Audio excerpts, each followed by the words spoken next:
Hello दोस्तों, आप सभी का स्वागत है आपके यूट्यूब चैनल में टेक्नोलॉजी निंजा में। आप सब लोग कैसे हैं? मैं उम्मीद करता हूँ आप सब लोग बिल्कुल ठीक होंगे। आज की वीडियो में मैं आपको बताऊंगा कि आप अपने पीसी का कोई भी सॉफ्टवेयर फ्री में कैसे डाउनलोड कर सकते हैं, चाहे वो किसी भी फील्ड का क्यों ना हो।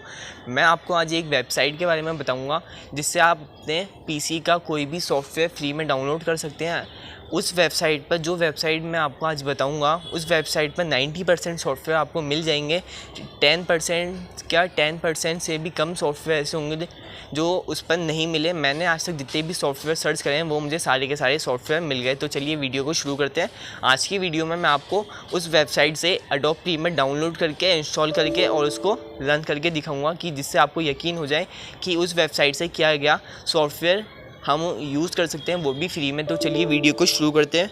वीडियो शुरू करने से पहले जो हमारे चैनल पर नए आए हैं उनसे मैं कहना चाहूँगा कि वो चैनल को सब्सक्राइब कर लें और बेल आइकन को दबा दें। तो चलिए वीडियो को शुरू करते हैं बिना वक्त गवाए।